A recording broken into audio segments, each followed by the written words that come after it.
حضرات یہ اعلان سماعت فرما لیں۔ مجلس قضاء سالانہ قدیم خصوصی داخلہ اہل حرم یکم سفر صبح 8 بجے بمقام خانہ حسینی دارالشفا مقرر ہے۔ حجت الاسلام مولانا ڈاکٹر سید نثار حسین حیدر صاحب قبلہ مخصوص انداز میں حال دربار بیان فرمائیں گے۔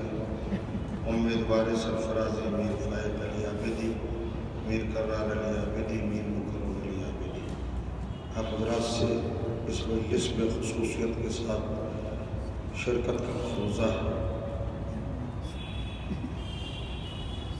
فاتحہ۔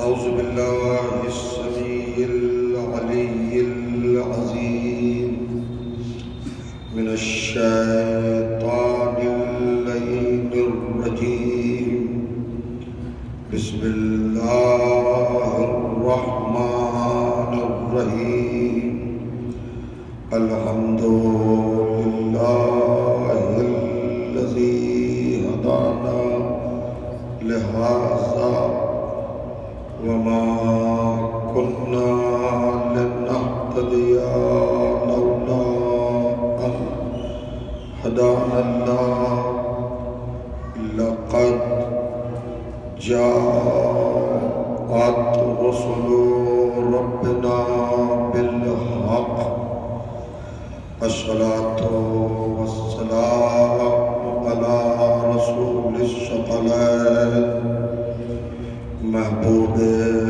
رب المغربين والمشرقين، جد الحسن والحسين، سيدنا مولانا أبي القاسم محمد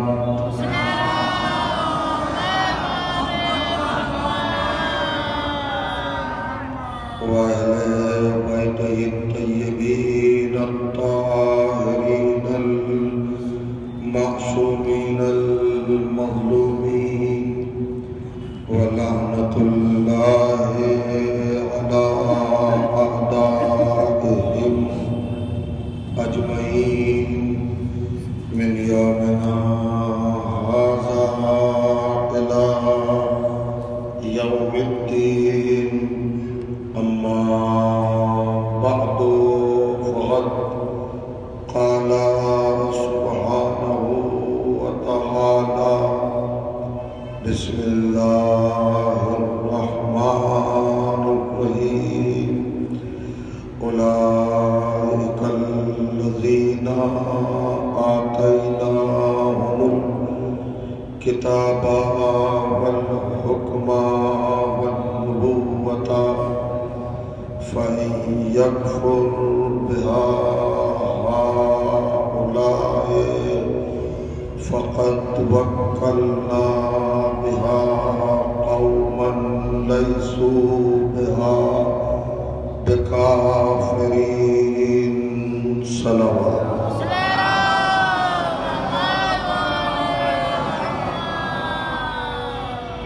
بزرگان عزیز اور برادران ایمان، عزاداران و ماتمداران سرکار سلطان کربلا سید الشہداء علیہ الصلوۃ والسلام، الحمدللہ آپ کی خدمت میں جس مقدس اور مطہر سلسلہ گفتگو کا آغاز 21 محرم الحرام کو اسی معظم مقام پر کرنے کی سعادت حاصل کی تھی، اس سال کے اس سلسلہ گفتگو کے آخری مرحلے کی ابتدا کا آغاز بھی آج اپنے اسی نہج جو اسی طرز پر آپ کی بارگاہ میں انجام پذیر ہو رہا ہے۔ گزشتہ کے 8 روز تک جو معروضات، جو گزارشات اور جو افکار و نظریات، جو نکات اور پوائنٹس مناقب و فضائل اہل بیت علیہ السلام کے تعلق سے آپ کی پاکیزہ سماعتوں کی بارگاہ میں ہدیہ کرنے کی سعادت حاصل ہو چکی ہے، یقیناً وہ آپ کے مضبوط و مستحکم اور مقدس و مطہر حافظوں میں محفوظ ہوں گے۔ محافظ رسول اور قرآن مجید کے عنوان سے یہ تقاریر آپ نے سماعت فرمائی۔ عنوان کلام کے طور پر قرآن مجید کے جس گرامی ترین سورہ کی محترم ترین آیت کو برابر آپ نے سماعت کیا، وہ عظیم آیت کلام الہی کے چھٹے سورہ یعنی سورہ مبارکہ الانعام کی 89ویں آیت 89۔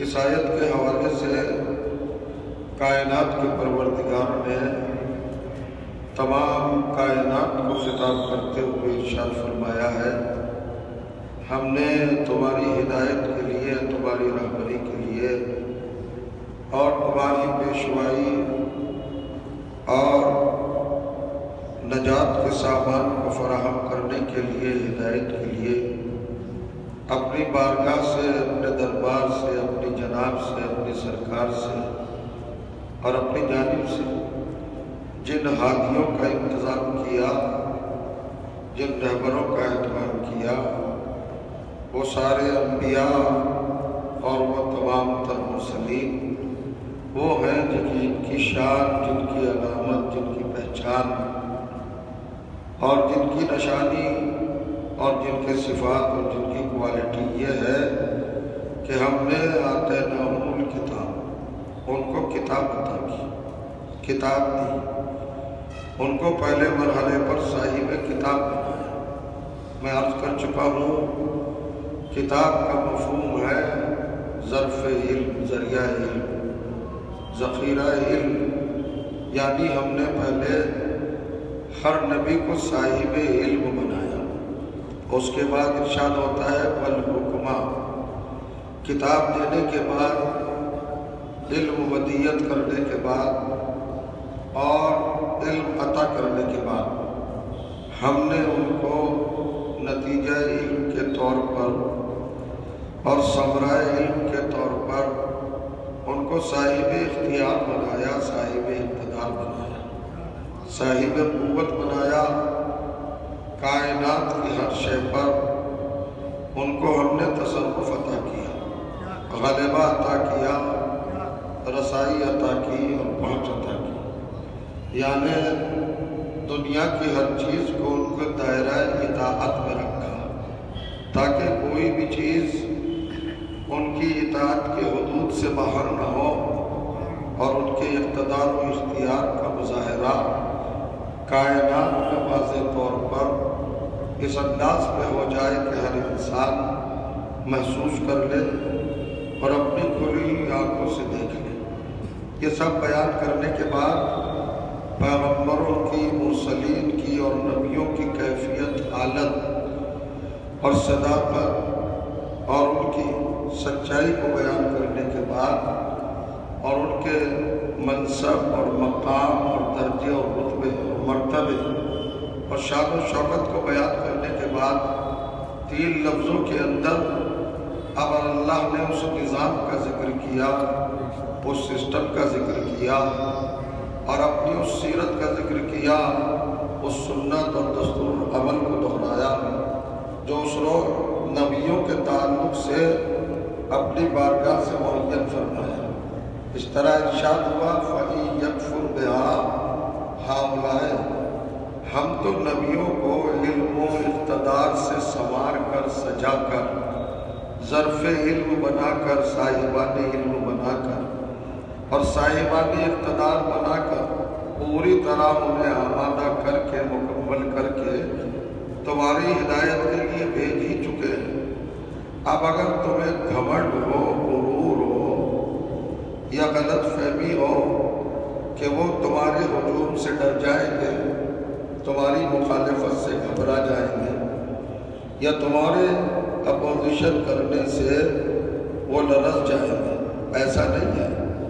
اس لیے کہ ہم نے انبیاء کو بے وارث نہیں بھیجا، ہم نے ان کے وارث ان کے ساتھ بھیجے ہیں، ہم نے ان کے محافظ ان کے ہمراہ بھیجے ہیں، ہم نے ان کے مددگار ان کے ہمراہ مہیا کیے ہیں، آمادہ کیے ہیں۔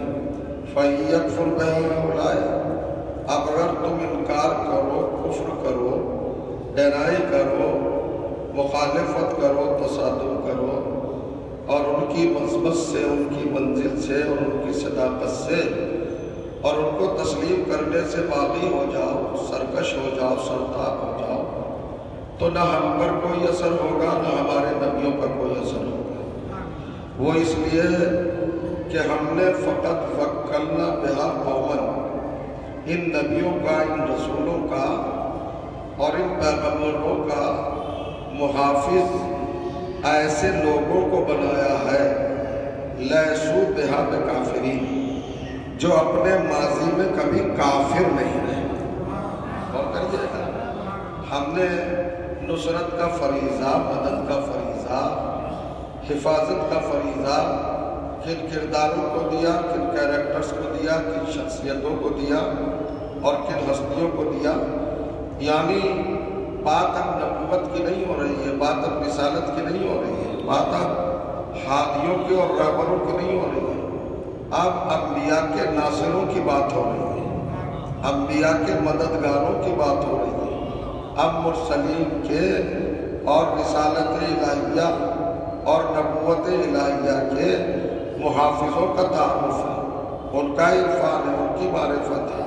ان کی نشانی ہے کہ نبی تو اپنی جگہ پر مستقل ہوتا ہی ہے، ایمان کے مرتبے پر قائم، لیکن ان کا مددگار بھی اس شان کا ہوتا ہے کہ جو کبھی چشم زدن کے لیے بھی اپنی زندگی میں کافر نہ رہا۔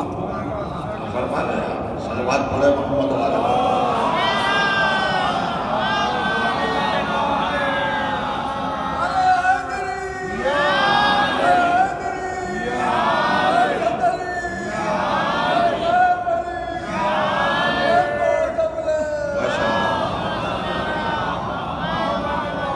میں چند لمحات، چند مراحل اور چند مناظر اسی رہش پر گزارنا چاہتا ہوں اور آپ کی پاکیزہ بارگاہ میں یہ حقائق اور یہ صداقتیں پیش کرنا چاہتا ہوں۔ انبیاء کو تو سب جانتے ہیں، مرسلین کو تو سب جانتے ہیں۔ 1,24,000 انبیاء پر 73 کے 73 فرقوں کا یقین ہے، ایمان ہے، عقیدہ ہے، لیکن سوال یہ ہوتا ہے کہ ملت مسلمہ نبیوں کے محافظوں کو کتنا جانتی ہے اور ان کے ناصر و مددگار افراد سے کتنا قریب اور کتنا تعلق رکھتی ہے، ان کی کتنی معرفت اور ان کی کتنی معلومات رکھتی ہے۔ ہمیں یہ نہیں دیکھنا کہ آدم کا محافظ کون تھا، ہمیں یہ دریافت نہیں کرنا کہ کہ نوح کا ناصر کون تھا۔ ہماری ذمہ داری یہ نہیں ہے کہ ہم پیچھے جا کر ابراہیم کے مددگار کو تلاش کریں۔ ہمیں یہ نہیں رحمت دی گئی کہ ہم موسیٰ کے محافظ کے تلاش میں اپنے آپ کو سرگرداں، پریشان حال اور زحمت میں ڈال کر جہد مسلسل کریں۔ ہم سے اللہ نے یہ بھی نہیں کہا کہ داؤد کے ناصر کو دیکھو، سلیمان کے ناصر کو دیکھو، ایوب کے محافظ کو دیکھو، یعقوب کے محافظ کو دیکھو، یوسف کے محافظ کو دیکھو، کچھ نہیں۔ چونکہ ہمارا رشتہ ہے آخری پیغمبر سے۔ ہم نے کلمہ پڑھا ہے سید الانبیاء کا، امام المرسلین کا، اور ہم سب فرقے کہتے ہیں کہ ہماری جان قربان محمد مصطفیٰ پر۔ ارے بھائی، محمد مصطفیٰ پر جان قربان کیوں کر رہے ہو؟ کون کا احسان ہمارے اوپر ہے؟ تو یہ تو آپ کی سمجھ میں آ گیا کہ محمد کا احسان تم پر ہے، مگر یہ آج تک نہ سمجھے کہ محمد پر کس کا احسان ہے۔ سلوات پڑھے محمد والے۔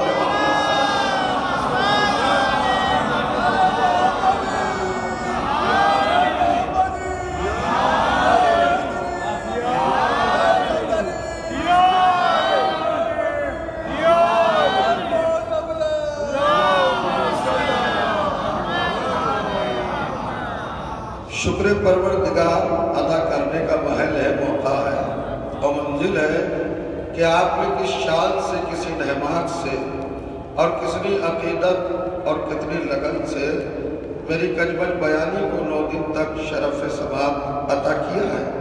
آج بھی آپ خصوصی توجہ فرمائیں، طولانی گفتگو نہیں ہوگی، کچھ مقصد خیز پوائنٹ اور نکات آپ کے ذہنوں کی طرف منتقل کرنا چاہوں گا۔ غور کریے، ہمارا رشتہ اعتقاد، رشتہ عمل اور ہمارا مکمل رابطہ آخری نبی سے ہے، آخری پیغمبر سے ہے۔ ہم انہی کا کلمہ پڑھ کر مسلمان ہیں، انہی کے راستے پر چل کے مسلمان ہیں۔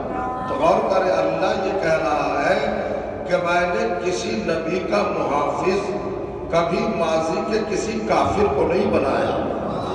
یعنی یہ نہیں کہ کافر کو نہیں بنایا، بلکہ کہا کہ جو کبھی بھی کافر رہ چکا ہو اسے نہیں بنایا۔ تو جو چھوٹے چھوٹے نبیوں کا محافظ کسی ماضی میں رہے ہوئے کافر کو نہ بنائے، وہ اپنی عزت و آبرو محمد مصطفیٰ کا محافظ کس کو بنائے گا؟ یہ بھی تو دیکھنے کی ضرورت ہے، یہ بھی تو محسوس کرنے کی ضرورت ہے۔ اور کریے گا، آپ محسوس فرمائیں، آپ تدبر و تفکر سے کام لیں، ملاحظہ کیجیے گا۔ آج میرے لیے بڑے شرف کی بات یہ بھی ہے کہ شریعت گدے کے نمائندہ جناب حسین اللہ صاحب کی خصوصیت کے ساتھ تشریف فرما ہے۔ 8 مجالس چونکہ وہ نہیں کسی بنا پر مصروفیتوں کی بنیاد پر نہیں سن سکے، مجھے دعائیں دینے نہیں آ سکے تھے، آج حاضر ہے، لیکن میں ان کی خدمت میں اس رابطے کے لیے عرض کرنا چاہتا ہوں کہ سارے نبیوں کا محافظ، سارے نبیوں کا ناصر، سارے نبیوں کا اور کریے گا مددگار اللہ نے اپنی محتاط سنت ابدی کی بنیاد پر انہیں بنایا جو کبھی کافر نہیں رہے۔ لیسو بہا بکافرین، جو کبھی کافر نہیں رہے، کبھی کافر نہیں رہے۔ اور کریے گا، اور ہم یہ بھی دیکھتے ہیں کہ ہمارے سرکار رسالت مآب کے گرد جو مجمع جمع ہوا، جسے ہم مقدس نام سے یاد کرتے ہیں اصحاب کرام کا، وہ سارے کفر سے کنورٹ ہو کر اسلام میں آئے۔ تو سب کا ماضی تو کافر تھا نا، بعد میں محترم ہوئے ہیں، بعد میں معظم ہوئے ہیں، بعد میں لائق تعظیم ہوئے ہیں۔ ہماری جان قربان صحابہ کرام پر، نبی کے سچے صحابیوں پر، اصحاب پر، ہمارے قبیلے کے قبیلے، نسلوں کی نسلیں سب قربان ہیں۔ ان کی عظمت اپنی جگہ پر مسلم ہے، مگر قانون قرآنی کی بنا پر کوئی محمد کی حفاظت کا شرف نہیں لے سکتا۔ محمد کا محافظ وہی ہوگا جو کبھی کافر رہا ہی نہ ہو۔ اور کہیے گا، اب یہاں پر میں آپ سے کہنا چاہتا ہوں ناصر کون ہے؟ اب عجیب و غریب معجزاتی کیفیت ہے۔ جتنی عالم اسلام کی آپ کتابیں اٹھا کے دیکھیں 72 فرقوں کی، جو عظمت کے بھی قائل ہیں، رفعت کے بھی قائل ہیں، احسان کے بھی قائل ہیں. یعنی حضرت ابو طالب کو محسن بھی مانتے ہیں، حضرت ابو طالب کو صاحب عظمت بھی مانتے ہیں، حضرت ابو طالب کو صاحب رفعت بھی مانتے ہیں. سارے درجات، سارے عزتیں، سارے احترامات ان کے لیے اپنی طرف سے پیش کرتے ہیں، چونکہ وہ ہمارے محبوب پیغمبر کے چچا ہیں. تو کیا چچا ہونے کی بنیاد پر ان کی تعظیم ہوتی ہے؟ تو خالی ابو طالب ہی چچا نہیں تھے، ابو لہب بھی تو چچا تھا. اور دیکھیے گا، آپ کو یہ نشان نہیں کرنا ہوگی کہ یہ عزت کیوں کرنا ہے.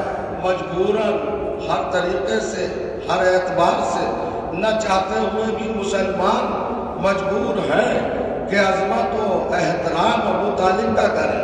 ہر ایک کوئی لکھتا ہے، مگر ایک ہی پائٹ پر آ کے ڈگمگاتا ہے کہ صاحب وہ اسلام نہیں لائے، مسلمان نہیں بنے، کلمہ نہیں پڑھا. چلیے اب ہم آپ ہی سے پوچھتے ہیں، کلمہ نہیں پڑھانا لیکن 99% تو معاملہ ٹھیک ہے نا؟ اور کریے گا، رسول کے محسن ہیں، رسول کے محافظ ہیں، رسول کے مددگار ہیں، اوقار سب مددگار رسول پہ ایسے فدا ہوئے، ایسے قربان ہوئے کہ اپنی اولاد کو بھی عزیز نہ سمجھا. پیغمبر کے بستر پر کافروں کی تلواروں کے سائے میں اپنے چاروں بیٹوں کو 3 برس تک سلاتے رہے، لٹاتے رہے.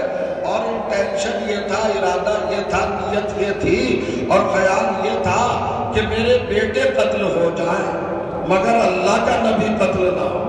تو اس صورتحال کو کیا نام دیں گے؟ علماء اسلام، مسلمانان عالم، ملت توحید کے یہ فرزندان عظیم ترین افراد، یہ کیا نام دیں گے؟ اس جذبے کو، اس عمل کو، اس کردار کو، اس روش کو، اس طرز کو، اس اسلوب کو، اس ڈھنگ کو غور کریے گا. اور سرکار ابو طالب کے اس اقدام کو کون سا نام دیں گے جو اپنے چاروں بیٹوں کو محمد پہ قربان کر رہے ہیں؟ تو 72 کے 72 فرقوں کی کتابوں میں ایک بات پر تو اختلاف ہے کہ کلمہ پڑھا کہ نہیں پڑھا، مسلمان تھے کہ نہیں تھے. مگر 72 کے 72 فرقوں نے ابو طالب کو یہ ضرور لکھا، ناصر رسول تھے، ناصر رسول تھے، ناصر رسول تھے، ناصر رسول تھے، محافظ رسول تھے، ناصر رسول تھے. توجہ چاہ رہا ہوں، دیوبندیوں نے لکھا ناصر رسول تھے، بریلویوں نے لکھا ناصر رسول تھے، سلفیوں نے لکھا ناصر رسول تھے. توجہ کیجئے گا، اہل حدیث نے لکھا ناصر رسول تھے. ہر فرقے نے لکھا، شافعی ہو، حنبلی ہو، آقا قانی ہو، سلیمانی ہو، شافعی ہو، مالکی ہو، ہر فرقے نے حضرت ابو طالب کو یہ تو لکھا کہ وہ محمد کے ناصر تھے، محمد کے محافظ تھے. جب سب نے متفقہ طور پر یہ اقرار کر لیا کہ محمد کے ناصر تھے تو ہم نے چھٹے سورے کی 89ویں آیت اٹھا کر سامنے رکھ دی کہ اللہ یہ کہہ رہا ہے کہ میں اپنے نبیوں کا محافظ کافروں کو بناتا ہی نہیں. سلوات پڑھ دے محمد والے اور بلند ترین سلوات پڑھیے گا محمد والے.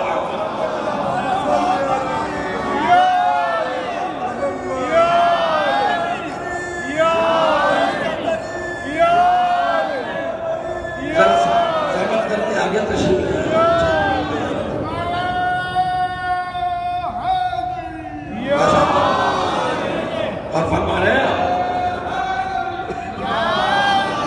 اب ایک رخ اور بتانا چاہتا ہوں، ایک منزل اور بتانا چاہتا ہوں. کچھ باتیں ایسی ہوتی ہیں جن کو کلیئر کرنا، صاف کرنا اور واضح کرنا بہت ضروری ہوتا ہے. سرکار دو عالم کی ایک حدیث ہے اور قرآن مجید کی 5 آیات ہیں، لیکن میں ایک آیت پڑھوں گا اور ایک حدیث آپ کے سامنے رکھوں گا. سرکار دو عالم نے فرمایا، کلو مولود یولد علی فطرت الاسلام، ہر بچہ مسلمان پیدا ہوتا ہے. بڑی امپورٹنٹ بات ہے اور بڑا فیصلہ ہے. اس حدیث میں کیا فرمایا سرکار دو عالم نے کہ ہر بچہ مسلمان پیدا ہوتا ہے، مسلم پیدا ہوتا ہے، علی فطرت الاسلام، وہ اسلام کے نیچر پر پیدا ہوتا ہے، اسلام کے روش پر پیدا ہوتا ہے. یعنی خلاصہ کیا ہے؟ ہر بچہ مسلمان پیدا ہوتا ہے. آپ تعجب فرمائیے گا، ابو لہب بھی مسلمان پیدا ہوا. ابو جہل بھی مسلمان پیدا ہوا، اتباع عتیبہ، ابو سفیان، یہ جتنے بھی ہیں سارے کافر اور سارے مشرک جب یہ پیدا ہوئے تھے تو مسلمان ہی تھے، پیدا ہوتے وقت مسلم تھے۔ آپ ذرا سا خاموش ہو گئے، کیا میں اپنی طرف سے تھوڑی کہہ رہا ہوں؟ رسول اللہ فرما رہے ہیں کلو مولود ایوری چائلڈ، ہر بچہ جہاں بھی پیدا ہو، کسی بھی مذہب میں پیدا ہو، کسی بھی خاندان میں پیدا ہو، کسی بھی قوم میں پیدا ہو، کسی بھی خطے میں پیدا ہو، کسی بھی گھرانے میں پیدا ہو، کسی بھی ملک میں پیدا ہو، کس سچویشن میں پیدا ہوتا ہے؟ مسلمان۔ ہر بچہ مسلمان پیدا ہوتا ہے۔ بڑے تعجب کی بات ہے، ذرا غور کریے گا، ہر بچہ مسلمان پیدا ہوتا ہے۔ کیا یہ حدیث آپ نے سماعت نہیں فرمائی؟ کتنی مشہور ترین حدیث ہے، سرکار دو عالم چیلنج فرما رہے ہیں کہ اللہ ہر بچے کو مسلمان ہی پیدا کرتا ہے، تو ہر بچہ مسلمان پیدا ہوتا ہے۔ اب قرآن مجید دیکھیے، سورہ فاتر قرآن مجید کا 34واں سورہ ہے اور 32ویں آیت ہے، 32 ارشاد ہوا فطرت اللہ التی فطر الناس علیہا جمیعا لا تبدیل لخلق اللہ، یہ اللہ کی فطرت ہے جس کا نام اسلام ہے، یہ اللہ کی بنائی ہوئی فطرت ہے، یہ نیچر ہے، پروردگار عالم کا کریٹ کیا ہوا نیچر ہے۔ اور کہتا ہے فطر الناس جمیعا علیہا، ہم ہر بچے کو اسی فطرت پر پیدا کرتے ہیں، اسی نیچر پر پیدا کرتے ہیں، یعنی جو بھی دنیا میں آتا ہے وہ مسلم آتا ہے۔ قرآن نے فطرت اللہ کہا اور پیغمبر نے علی فطرت الاسلام کہا، یعنی ہر بچہ مسلم پیدا ہوتا ہے، عیسائی مسلم پیدا ہوتا ہے، یہودی مسلم پیدا ہوتا ہے، سکھ مسلم پیدا ہوتا ہے۔ یہ بات منبر پر کہہ دینا آسان ہے، مگر ثبوت فراہم کرنا اور پروف کرنا بڑا مشکل ہے۔ شاید مجھے دشواری ہو رہی ہے، میں آپ کے قریب نہیں آ سک رہا ہوں۔ کسی بھی مذہب میں بچہ پیدا ہو، وہ پیدا کیا ہوتا ہے؟ مسلمان۔ ارے کس نبی کے کہے پر بغیر دیکھے خدا کو مانا، بغیر دیکھے انبیاء کو مانا، بغیر دیکھے جنت و جہنم کو مانا، قیامت کو مانا، حور و غلمان کو مانا، طوبیٰ و کوثر و سلسبیل تسلیم کو مانا، کوثر کو مانا، وہی پیغمبر کہہ رہا ہے کہ ہر بچہ مسلم پیدا ہوتا ہے۔ تو اللہ جب ہر بچہ مسلمان ہوتا ہے، تیرا قول ہے اور تیرے پیغمبر کا فرمان ہے کہ ہر بچہ مسلم پیدا ہوتا ہے، تو پھر یہ 1,24,000 انبیاء کیوں بھیجے؟ اور کریے گا کہ 1,24,000 انبیاء، 1,24,000 نمائندے ہم نے کیوں بھیجے جب ہر ایک کو مسلمان پیدا کیا تھا؟ اصل میں ایک طاقت اور ہے جس کا نام شیطان ہے۔ ہم تو پیدا مسلمان ہی کرتے تھے، لیکن وہ اسلام سے ہٹا دیتا تھا۔ ان ہٹے ہوئے کو اسلام پہ لانے کے لیے ہم نے نبیوں کو بھیجا، جو ٹریک سے ہٹ گئے تھے، جو راستے سے ہٹ گئے تھے۔ تو اب نبی کس کو تبلیغ کرے گا؟ نبی کس کے سامنے اپنی طرف سے تبلیغ کا پورا نصاب رکھے گا؟ اسی کے سامنے نا، کہ جس نے آ کے اسلام کو چھوڑا، جو مسلمان نہیں رہا، اس کو واپس اسلام میں لائے گا۔ یہ نبی کی ذمہ داری ہے، رسول کی ذمہ داری ہے۔ راستے سے ہٹے ہوئے لوگوں کو، بہت توجہ چاہ رہا، اسلام بھولے ہوئے لوگوں کو، دین فراموش کیے ہوئے لوگوں کو اسی راستے پر لانا، یہ نبیوں کا فریضہ ہے۔ تو اب سچ بتاؤ، نبی کس سے کہے گا کہ کلمہ پڑھ؟ جو مسلم ہوتے ہوئے اسلام کو چھوڑ گیا تھا اور کفر کے راستے پر چلا گیا تھا، اسی سے تو کہے گا نا۔ آپ فکر فرما رہے ہیں، آپ متوجہ ہے نا؟ پھر ایک لفظ ہدیہ کر رہا ہوں، بھائی جب ہر بچہ مسلمان پیدا ہوا تو کیا نبی مسلمان سے کہہ رہا تھا کہ کلمہ پڑھ؟ تو مسلمان سے کہنے کا کیا مطلب ہے کہ کلمہ پڑھ؟ وہ تو ہے ہی مسلمان نہیں، جو اسلام سے نکل گیا تھا اس کو پھر سے کلمہ پڑھ کے اسلام میں لانا۔ اور کریے گا تو اب پتہ چلا کہ نبی اس سے کہے گا کلمہ پڑھنے کے لیے جس نے اسلام چھوڑا ہو۔ تو جناب ابو طالب کے کفر کا اعلان کرنے والوں، وہ تاریخ تو بتاؤ کہ ابو طالب نے اسلام کب چھوڑا؟ شاید نہیں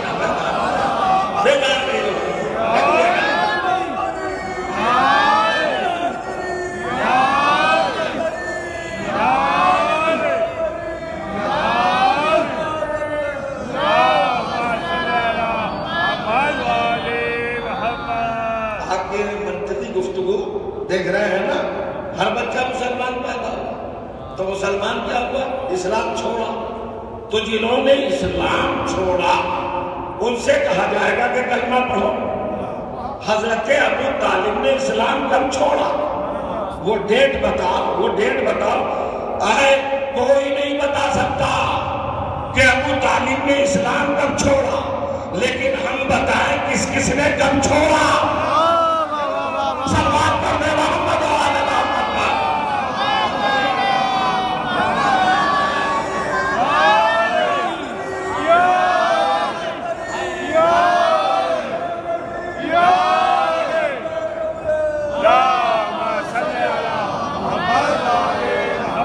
اب اس سے عظیم ترین بات محسوس کیجئے گا، سرکار نے فرمایا کہ کلو مولود یولد علی فطرت الاسلام۔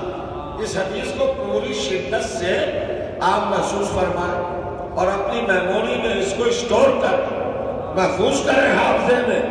بہت اہم حدیث ہے، ہر فرقے میں تسلیم کیا تو ہر بچہ مسلمان پیدا ہوتا ہے۔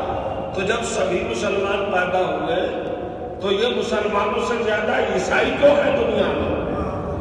پوچھنا چاہتا بھائی ہندوستان کو لے لیجئے، ہندوستان میں ہر بچہ بقول ارشاد پیغمبر مسلم پیدا ہوا، مسلم پیدا ہوا، تو پھر نان مسلم زیادہ کیوں؟ مسلمانوں کے لیے تو کہا جاتا ہے 18% ہے، 18% ہے، تو جب یہ 18% ہے تو 82% نان مسلم کیوں ہے؟ رسول تو کہہ رہے ہیں سب مسلم پیدا ہوتے ہیں۔ تو اب پیغمبر نے راز بتایا، فَأَبَوَاهُ يُحَوِّدَانِهِ وَيُمَجِّسَانِهِ وَيُنَصِّرَانِهِ۔ اللہ تو پیدا مسلمان ہی کرتا ہے، مگر جیسی گود ملتی ہے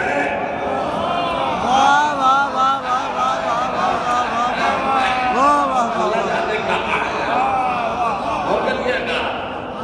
دیکھیں سامنے کی باتیں دو چار لوجک ہے نا بھئی، ہر بچہ جب مسلم پیدا ہوتا ہے، اور یہ کوئی مولوی صاحب نہیں فرما رہے ہیں، یہ کوئی قاری صاحب یا حافظ صاحب نہیں بتا رہے، یہ آپ کا وہ سچا پیغمبر جس کی زبان پر وحی کا پہرا ہے، جو وحی کے بغیر کچھ بولتا ہی نہیں، یہ وہ کہہ رہا ہے کہ ہر بچہ مسلم پیدا ہوتا ہے۔ تو سسٹم کیا ہے؟ پھر یہ کافر کہاں سے آ گئے، مشرک کہاں سے آ گئے، یہ نان مسلم کہاں سے آ گئے؟ کیا اور کوئی بھی خالق ہے کیا کہ اللہ تو مسلمان ہی پیدا کر رہا ہے اور دوسرے جو ہیں وہ کافر پیدا کر رہے ہیں، عیسائی پیدا کر رہے ہیں، یہودی پیدا کر رہے ہیں؟ کہ نہیں، خالق بھی اللہ کے علاوہ کوئی نہیں، تو پیدا بھی سب کو اسی نے کیا۔ تو پھر یہ سب اسلام کے الگ کیوں ہے؟ کوئی یہودی، کوئی عیسائی، عیسائی پوری دنیا میں مسلمانوں سے زیادہ، دنیا کا ہر بچہ، ہر انسان مسلمان ہونا چاہیے تھا کہ نہیں؟ جب مسلم پیدا ہوا کہا نہیں، فرق سمجھو، ابوا پیرنٹس، ماں باپ، ابوا تسنیہ ہے، ماں اور باپ مل کر جس مذہب پر ہوتے ہیں اسی پر بچے کو پروان چڑھاتے ہیں۔ جیسا بچہ ہوتا ہے توجہ جانا، ماں باپ کی تربیت میں، گارجینشپ میں، نگرانی میں، تربیت میں، ربوبیت میں، پرورش میں، آغوش میں رہ کر وہی مذہب اپنا لیتا ہے جو ماں باپ کا ہوتا ہے۔ اور کریے گا تو کیا آپ بھی کسی سے یہ پوچھئے گا، کوئی یہودی آپ کے سامنے آ جائے تو آپ یہ پوچھئے گا تمہارے باپ کا مذہب کیا ہے؟ ارے رزلٹ ہے آپ کے سامنے۔ یہ یہودی بچہ خود اس بات کی دلیل ہے کہ ماں باپ یہودی تھے۔ اور جو چاہ رہا ہوں، کوئی عیسائی آپ کے سامنے آ گیا، خود اس بات کا ثبوت ہے کہ جس گود میں پلا وہ گود عیسائی تھی۔ اور کریے گا، پیغمبر نے فرمایا اگر آدم سے عیسیٰ تک یہ فرمودہ کسی اور کا ہوتا تو میں بحث نہ کرتا، یا رسول اللہ آپ تو خاموش ہو جائیے، یہ حدیث نہ فرمائیے، اس لیے کہ آپ کہہ رہے ہیں ہر بچہ مسلم پیدا ہوتا ہے، اس کے ماں باپ اس کے مذہب پہ اثر انداز ہوتے ہیں، جو ماں باپ کا مذہب ہوتا ہے پالنے والوں کا وہی پلنے والے کا ہوتا ہے۔ سرکار آپ نہ فرمائیں، اس لیے کہ آپ پلے ہیں ابو طالب کی گود میں۔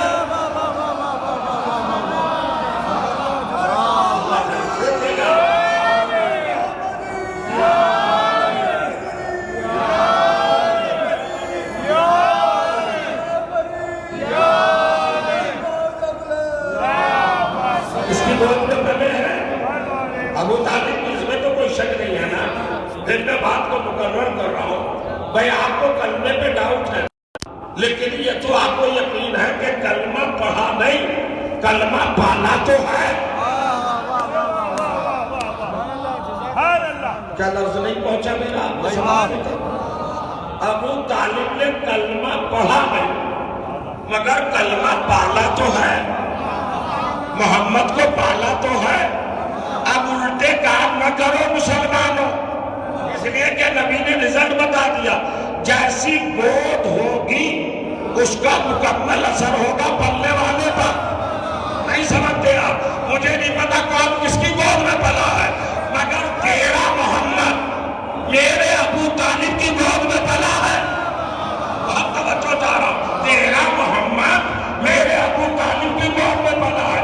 تو اگر مسلمان کا بچہ ہے تو آج کے بعد یہ نہ پوچھنا کہ ابو طالب کا مذہب کیا تھا، یہ بتا تیرے محمد کا مذہب کیا ہے۔ سلوات پڑھتے محمد و آل محمد پر۔ اس سے بڑی بات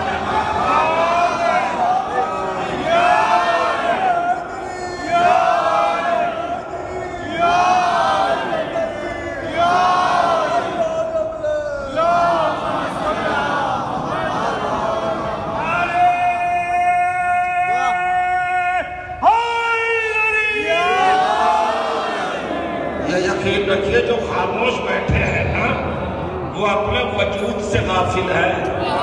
سلوات پڑھے محمد علیہ وسلم۔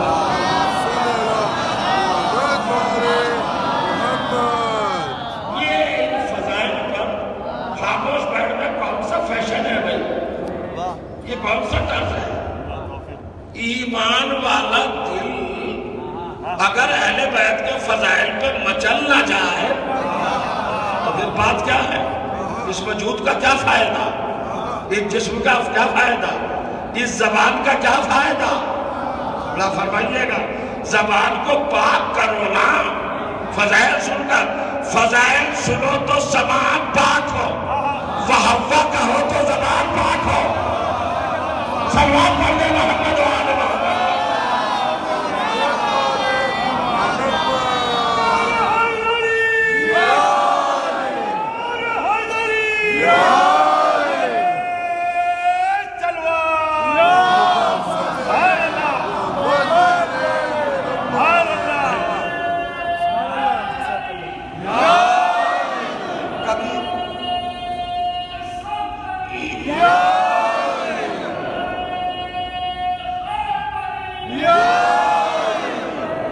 منزل دیکھیں کمال ہے۔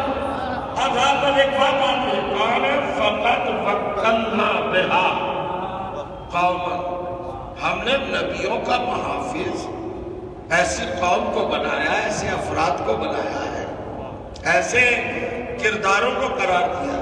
یہ قرآن ہے، قرآن روایت نہیں ہے، بنانے والا خود بیان دے رہا ہے کہ ہم نے بنایا وکلنا، ہم نے موکل بنایا، ہم نے بنایا وکیل محافظ نبیوں کا، جن کو لیسو بہا بے کافری۔ کوالٹی یہ ہے کہ جو کبھی کافر رہے ہی نہیں، ہے نا؟ تو ہم تو قرآن کے مطابق چل رہے ہیں۔ ہر نبی کا محافظ اگر ہمیشہ کا مسلم ہے تو محمد کا محافظ کیوں نہیں ہوگا؟ اور کریے گا۔ اور مجھے نہیں پتا ایمان کی بات کر رہے ہو، آدم سے لے کے عیسیٰ کے محافظوں کا اسٹیٹس کیا تھا مجھے نہیں پتا، نظر کر رہا ہوں گفتگو توجہ کرے۔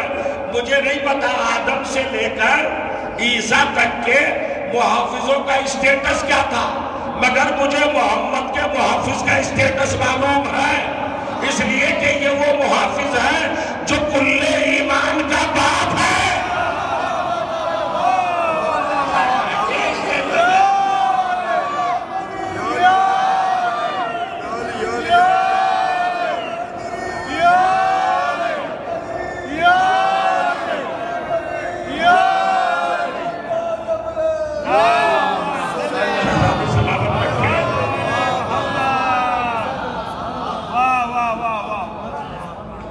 ان مسائل فضائل سننے والوں کو اور ایمان کے اظہار کرنے والوں کو شہزادی جزائے خیر عطا فرمائے۔ اور کیفیت دیکھیے حضور، میں تو ایک طالب علم ہوں اصلاحاً عرض کر دیتا ہوں تاکہ آپ کی سماعتوں کی سند میرے بیان پر واقع ہو جائے، میرے لیے شرف ہو۔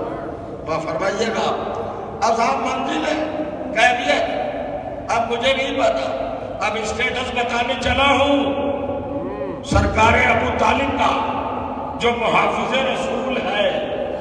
بحث کرنے کی ضرورت کیوں ہے؟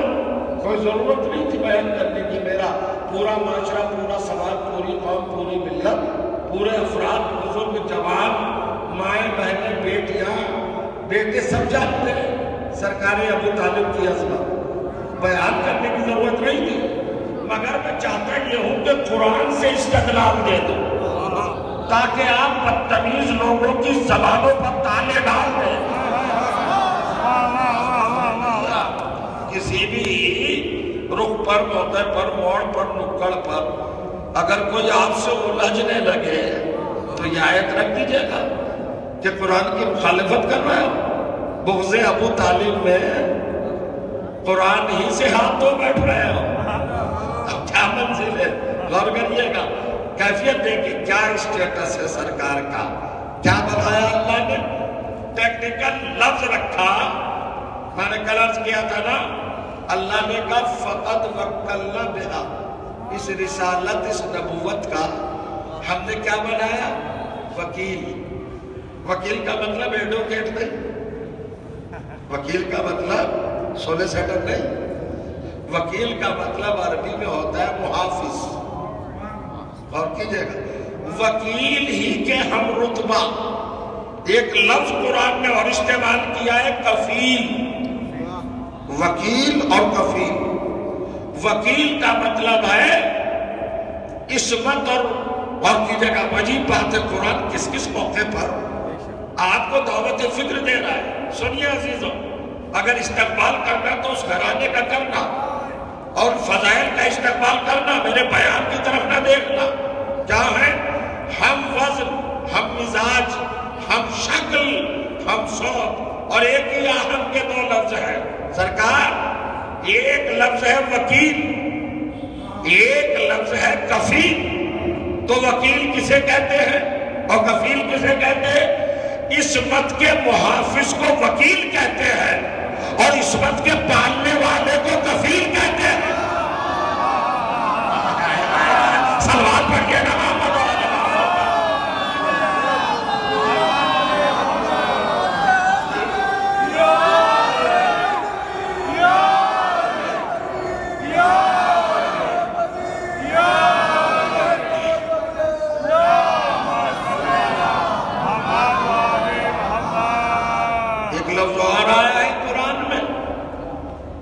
سورہ بنی اسرائیل، قرآن مجید کا 17واں سورہ 17 آیت نمبر 23 جہاں پر ہر انسان سے اللہ نے کہا قُلْ رَبِّ ارْحَمْهُمَا كَمَا رَبَّيَانِي صَغِيرًا۔ اپنے والدین کے لیے دعا مانگو کہ پروردگار ان پر ویسے ہی رحم کر جیسے انہوں نے میرے چھٹپن پر بچپنے میں میری ربوبیت کر کے، ربیانی، جب وہ میرے رب بنے۔ نہیں سمجھ رہے آپ؟ نہیں سمجھ رہے آپ؟ اور کریے گا، کون بنے؟ جب وہ میرے رب بنے۔ ربیانی کا فاعل رب ہے۔ چاہیے قرآن میں دیکھ لیجئے، والدین کو اللہ نے رب کہا ہے، پرورش کرنے والے کو، نگرانی کرنے والے کو رب کہا ہے۔ اور کیا تاریخ میں بھول جاؤ گے؟ سرکار ابو طالب کے والد گرامی عبد المطلب جب ابراہ کے پاس گئے ہیں اور ابراہ نے پوچھا کس لیے تشریف لائے ہیں، کہا وہ تیرے لشکر والے میرے اونٹ پکڑوا ہے، وہ میرے اونٹ دے دے، میری ملکیت ہے۔ تو آپ نے کہا ہے آپ اونٹ لینے آ گئے، کعبے کے بارے میں آپ نے کچھ نہیں سوچا؟ میں تو کعبہ منہدم کرنے آیا، تمہارے اللہ کا گھر منہدم کرنے آیا، تم نے کعبے کے بارے میں مجھ سے سفارش نہیں کی؟ کہ اپنے ہوش میں رہے، کعبے کا ایک رب ہے، اِنَّ لِلْبَيْتِ رَبًّا، کعبے کا بے شک ایک رب ہے، سَيَمْنَعُهُ، وہ خود بچا دے گا، اَنَا رَبُّ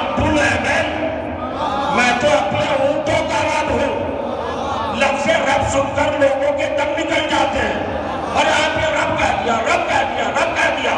ابو طالب اپنے آپ کو رب کہہ رہے ہیں، توجہ کیجیے گا۔ اور ہر باپ ہر انسان کا رب ہے، توجہ کیجیے گا، ملاحظہ فرمائیے گا۔ جو مٹی سے پیدا ہوئے، ہر ایک مٹی سے پیدا ہوا نا، میرا باپ کون ہے؟ آپ کا باپ کون ہے؟ دنیا والوں کا باپ کون ہے؟ کہ خلق من تراب، جو تراب سے پیدا ہوا، تو اس کا لقب کیا ہے؟ ابن تراب۔ تو ہر ابن تراب کو اللہ رب کہہ رہا ہے، تو سن رہے ہو۔ اور جیسے ہی ابو تراب کو رب کہا تو موت آ گئی۔ سلوات پڑھیے نا محمد والے۔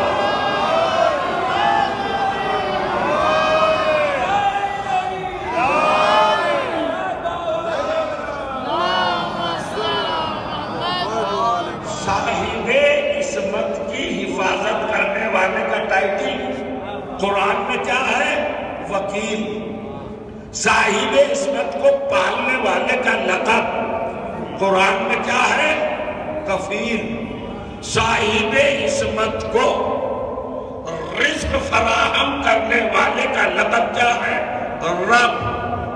توجہ چاہ رہا ہوں۔ حضرت ابو طالب کو رسالت معاب کے رشتے سے تعلق سے تینوں مرتبے حاصل ہے۔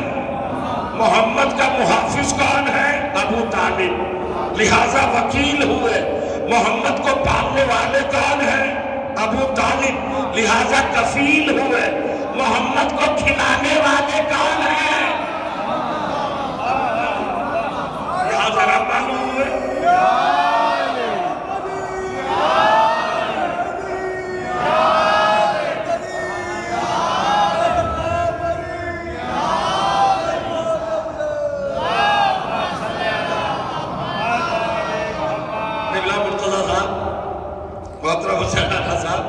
ارے بھائی، یہ نعرہ حیدریہ فضائل یہ واجب کفائی نہیں ہے کہ ایک انجام دے دے تو سب سے ثابت ہو جائے۔ کیوں نہیں بولے سر؟ سنیے، واجب کفائی ایک مسئلہ ہے۔ جیسے نماز میت ہے نا، 1000 آدمی کھڑے ہیں، ایک نماز ایک میت آ جائے تو اگر 1000 میں سے ایک جا کے بھی پڑھ لے تو 999 روپے سے ثابت۔ ایک نے پڑھ لی ہے واجب کفائی جو کفایت کرتا، اور اگر 1000 کے 1000 میں سے کوئی نہ پڑھے تو سب گناہگار۔ تو یہ نعرے لگانا خالی ایوب بھائی کا کام تھوڑا ہی ہے، یہ واجب کفائی نہیں ہے۔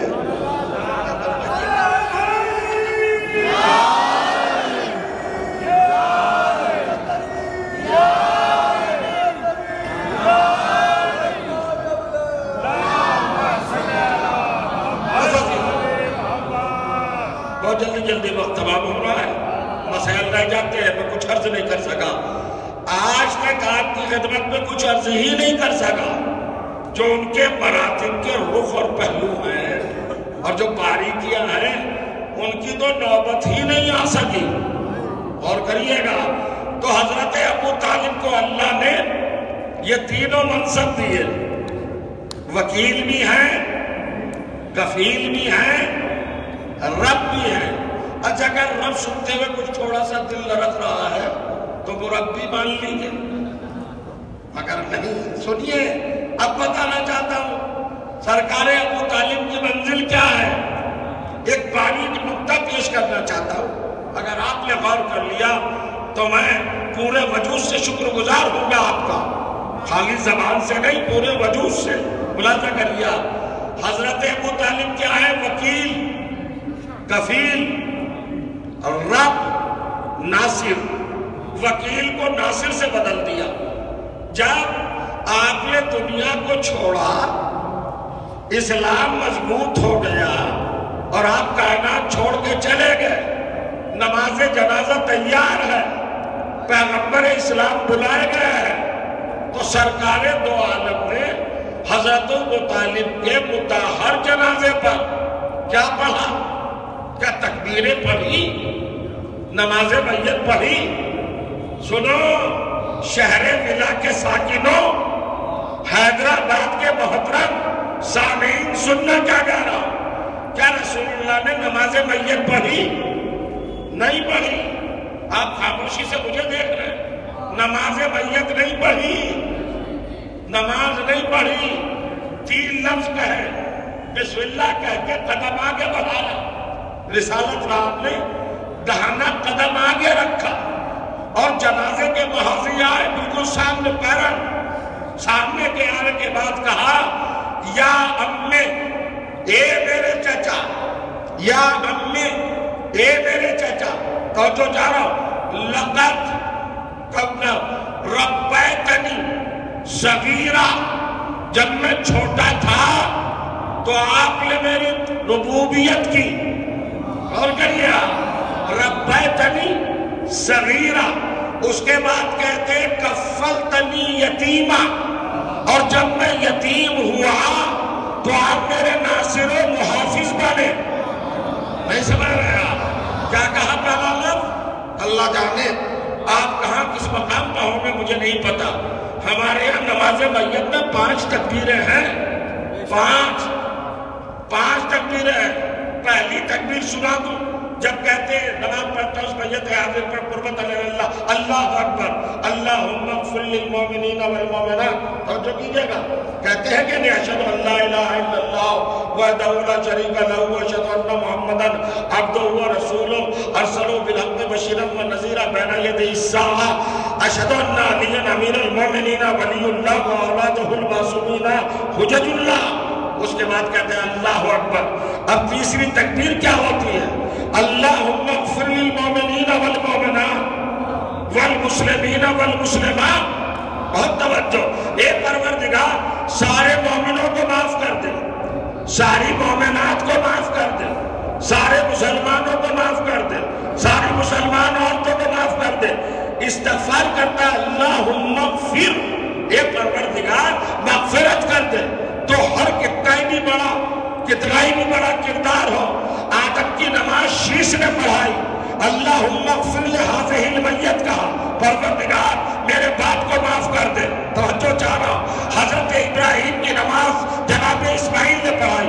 اللہم اغفر لأبی نماز میں پڑھا میرے باپ ابراہیم کو معاف کر دے. نوح کی نماز ساتھ میں پڑھائی. اللہم اغفر لأبی میرے والد کو معاف کر دے. کہاں تک پڑھو؟ ہر بیٹے نے اپنے باپ کی نماز پڑھائی، لیکن محمد بھی تو بیٹا ہے نا. شریعت ختم ہو رہی ہے. جناب رسالت مآب نے نماز کی تکبیر نہیں پڑھی بلکہ کہا میرے چچا آپ نے مجھے یتیمی میں حفاظت دی، بچپنے میں ربوبیت دی، اور پھر کہتے ہیں نصرتنی کبیرا، اور جب میں بڑا ہوا تو آپ نے مجھے حوصلہ دیا. نہیں سمجھ رہا؟ ایک لفظ دکھا دو محمد نے کہا ہو اللہم اغفر لأمی میرے چچا کو معاف کر دے. نہیں سمجھے آپ؟ نماز میت اللہ نے اس وقت تک واجب ہی نہیں کی. کیوں واجب نہیں کی؟ اگر واجب کر دیتا تو محمد کو پڑھنا پڑتا کہ چچا کو معاف کر دے. اللہ جانتا تھا یہاں کوئی ایسا کام ہوا ہی نہیں جو لائق بخشش ہو. یہ ہے ابو طالب.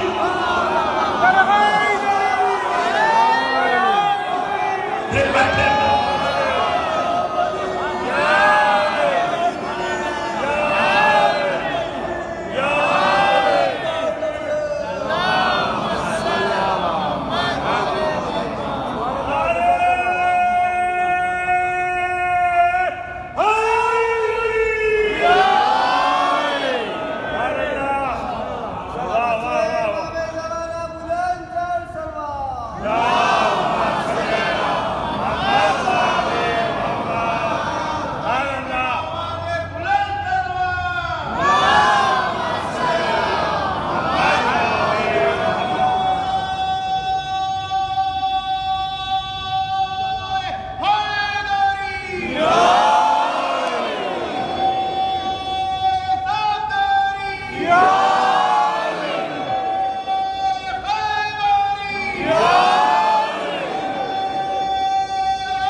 دیکھ رہے ہیں حضور.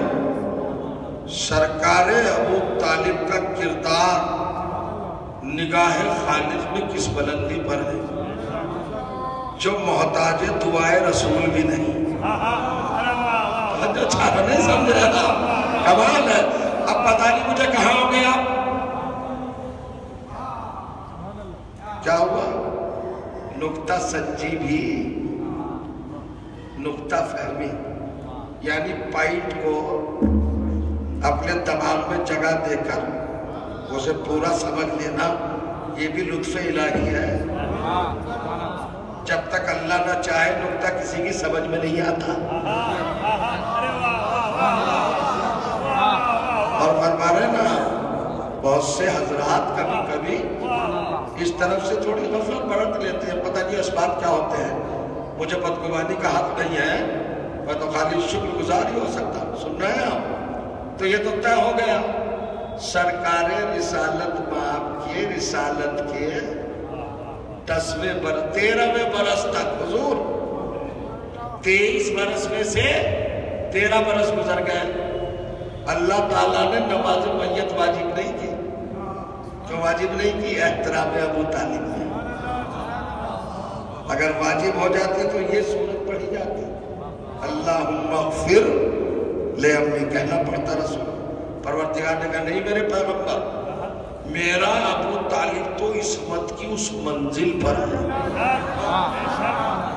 استغفار کی دعا کا امکان وہاں ہے جہاں ترک اولا ہوتا ہو.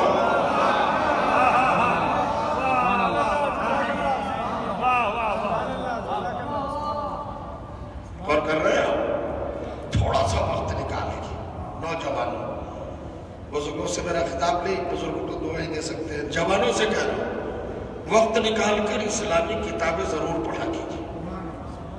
خاص طور سے قرآن مجید کو ترجمے کے ساتھ 10 سطر پڑھیے چاہے روزانہ, مگر پڑھیے ضرور تاکہ اہل بیت کے فضائل سمجھ میں آنے لگے. یہ جو صورتحال مسلسل چل رہی ہے نا یہ ہمارا اس ذخیرے سے بے تعلق ہو جانا, مطالعے کی عادت ختم کر دینا, اسٹڈی کی عادت ختم کر دینا. انلٹریسی بڑھتی جا رہی ہے. اگر ہم علم سے دور ہو گئے, یہ پوری 9 مجلسیں علم انبیاء پہ تو ہوئی ہے نا, علم پر. اہل بیت سے رشتہ صرف علم کی بنیاد پر جڑ سکتا ہے. جہالت والوں سے ان کا رشتہ ہے ہی نہیں.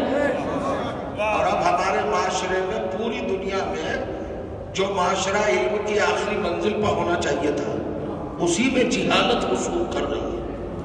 ہم زیادہ سے زیادہ جہالت کی طرف مائل ہیں, علم کی طرف مائل نہیں. اچھا کچھ جاننے کے بعد بھی بگمان خود سب سے زیادہ جانتے ہیں. یہ بھی قیامت کی بات ہے. نہ فرمائیے گا علماء کی رائے کو صحیح اور غلط کون متعین کرتا ہے جو خود بھی نہیں جانتا. نہ فرما رہے ہیں بیٹھے میں چھوٹتے یہ کیسے ہے, یہ کیسے کہہ ڈالے, یہ کیسے فرما ڈالے. حسین علیہ السلام میرے مولا کے تو 3 بیٹیاں تھیں, 4 کہاں سے بیان کر ڈالی. ارے پڑھ تو کتابیں جب ہی تو پتہ چلے گا. پڑھتے نہیں, مطالعہ کرتے نہیں, اعتراض کریں گے. تو علم کی عادت ڈالے نوجوان, پڑھیں کتابیں پڑھیں, اسلامی کتابیں پڑھیں. دنیاوی علوم کے ساتھ ساتھ ماشاءاللہ سائنس پڑھتے ہیں, ٹیکنالوجی پڑھتے ہیں, میتھمیٹک پڑھتے ہیں, باٹنی پڑھتے ہیں, تھیالوجی, یہ ساری چیزیں آپ پڑھتے ہیں, میتھالوجی, سب کچھ. اس کے ساتھ ساتھ اپنے مذہب کے حقائق کو نہ بھولیے ورنہ اہل بیت سمجھ میں نہیں آئیں گے. اور اگر اہل بیت سمجھ میں نہ آئے تمہاری تو پھر تم اللہ کی سمجھ میں نہیں آؤ گے. اگر وہاں کچھ چاہیے تو یہ کرنا پڑے گا.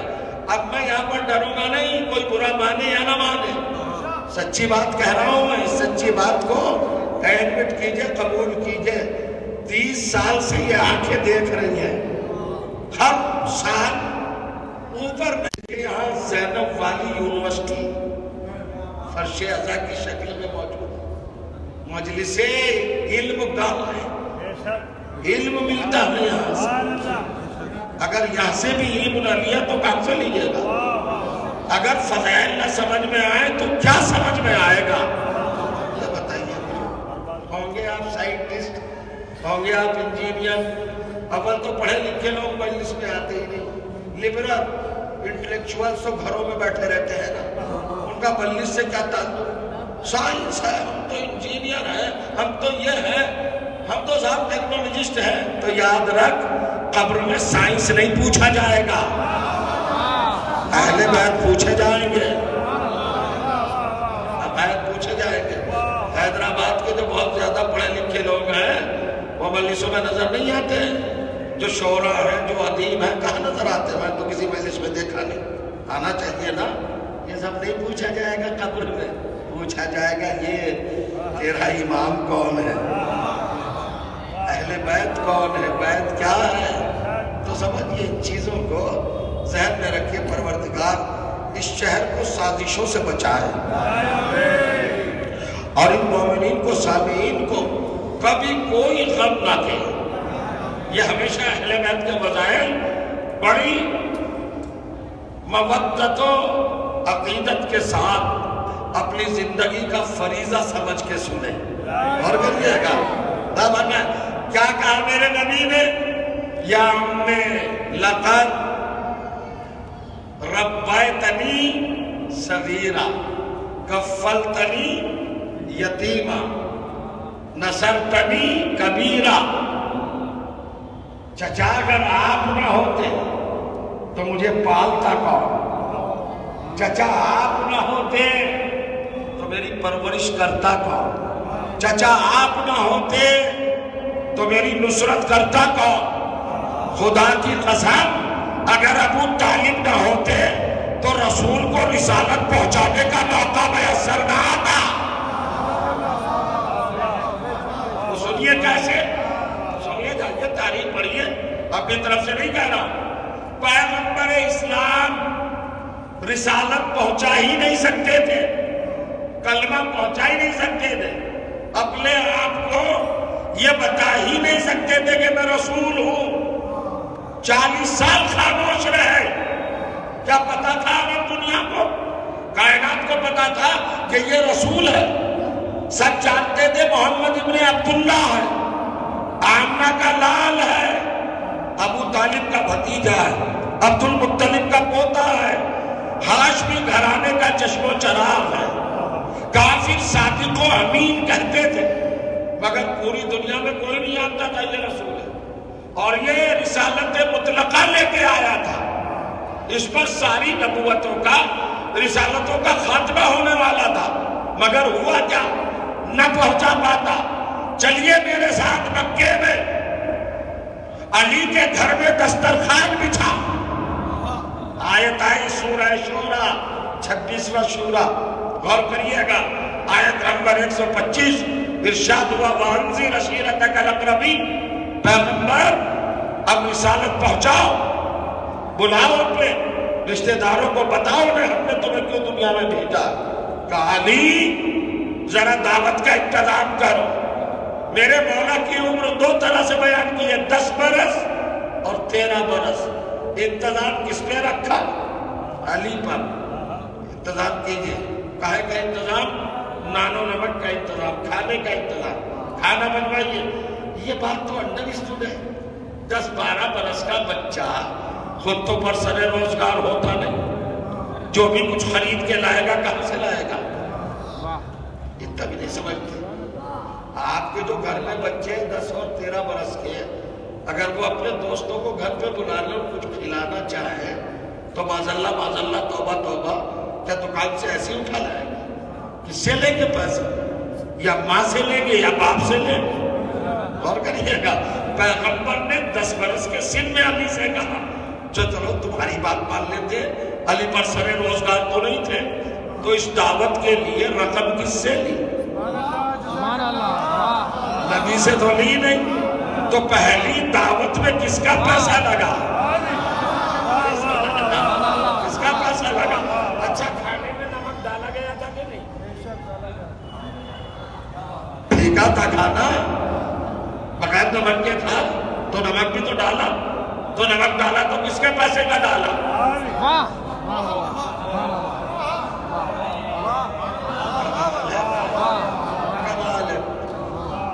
محسوس نہیں فرما رہے شاید؟ رسالت میں آپ کی شریکہ حیات زوجہ مقدسہ ملکۃ العرب کوئین آف عرب، عرب کی ملکہ، بہت توجہ چاہ رہا ہوں، کتنی دولت!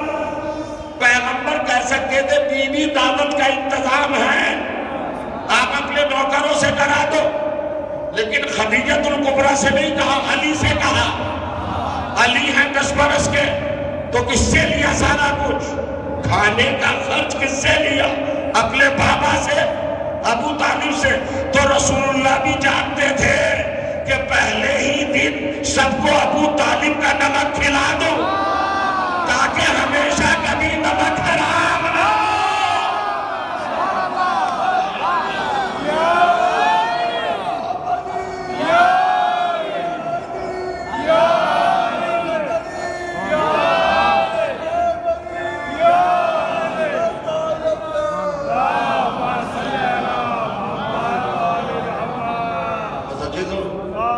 وقت تمام ہو گیا، آپ کو دوسرے فرائض بھی انجام دینا ہے، شب یکم سفر بھی ہے۔ اس شہر کی روایات کے مطابق بڑی اہم رات ہے اور اس کی صبح بڑی اہم ہے، کثرت سے مجالس ہے۔ یہ قافلہ بھی پاکیادہ تلک عاشور خانی کو جا رہا ہے، اسی کیفیت کی تاثیر ہے۔ یکم سفر کی اہل حرم دربار یزید میں آئے تھے نا، اس کی تاثیر ہے۔ میں نے سنا ہے ہزاروں کی تعداد میں لوگ جا رہے ہیں، ہمارے بزرگ بھی ہیں، نوجوان بھی ہیں، بچے بھی ہیں، علم ہاتھوں میں ہیں، بشکل غم بصورت غم عطب کرتے ہوئے، مولا کو یاد کرتے ہوئے، شام کا منظر اپنی نگاہوں میں رکھ کر وہ جائے گا۔ ہماری بیویاں، سیدانیاں، مومنان، عزادارائیں، یعنی زنانہ گروپ بھی، وہ بھی ہزاروں کی تعداد میں جا رہا ہے یہاں سے ملک عاشور خانے۔ مگر میں گزارش کروں گا، آپ کی تہذیب، آپ کا ادب، آپ کا اخلاق جو عزاداری کے تعلق سے ہے، اس کو اور حسین ترین بنا کے پیش کرنا۔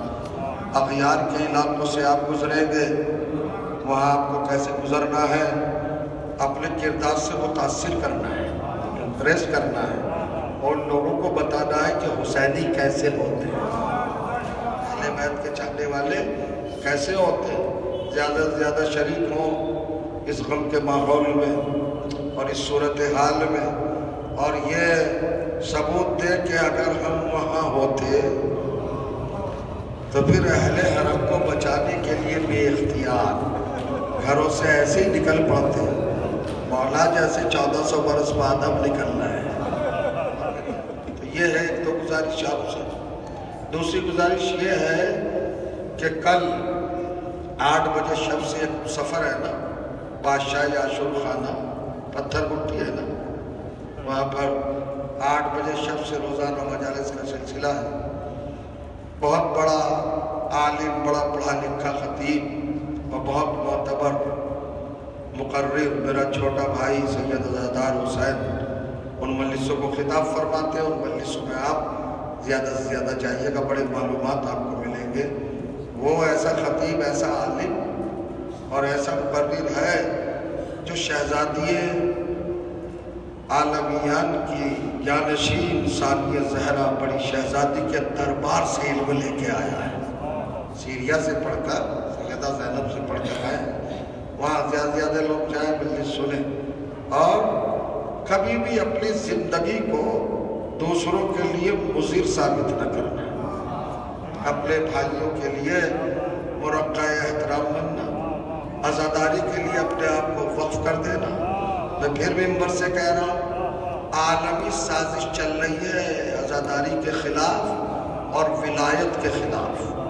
فرمائیے، سمجھیے، کوشش کیجئے، اپنے بچوں کو اہمیت عزاداری بتائیے، اپنے ساتھ لے کے انگلی پکڑ کے ان کی ہر عزا خانے، ہر عاشور خانے اور ہر شاعر عزا کے قریب لے جائیے، ان کو سمجھائیے کہ احترام کیا ہوتا ہے، مجلس میں بیٹھنے کا طریقہ کیا ہوتا ہے، فرش عزا کی زینت بننے کا انداز کیا ہوتا ہے، اور سماعت کے تقاضے کیا ہوتے ہیں، یہ سب بتائیے، اپنے بچوں کو سمجھائیے۔ اب دوسری پیڑھی کو اور نسل کو عزاداری میں ترغیب دیجیے۔ آپ عزاداری کے امین ہیں، آپ معمولی لوگ نہیں ہیں بھائی، آپ فرقوں کی طرح، افراد کی طرح نہیں ہیں۔ ان کو تو سب کو اللہ نے پیدا کر ہی دیا اپنی قدرت کی بنیاد پر۔ آپ اصل قوم ہیں جن کو مانگا گیا۔ کس نے مانگا؟ اس نے مانگا ہے کہ جس نے اس دنیا میں حق مانگا تھا تو نہیں ملا، لیکن اس نے جب اپنے بابا سے کہا، بابا اس کا چھوٹی روئیں گیا۔ ابھی ہے چند لمحات مسائب کے لیے وقت میرے پاس، میں نے آج کیا طولہ کی گفتگو نہیں ہوگی۔ اب دیکھیے آپ، جب 3 شعبان 4 ہجری آپ کے سید السردار مولا و آقا کربلا اس دنیا میں تشریف لائے تو رسول اللہ مدینے میں نہیں تھے۔ 3 دن کے بعد آئے، یہ روایت میں پڑھ چکا ہوں، ریپیٹ نہیں کروں گا۔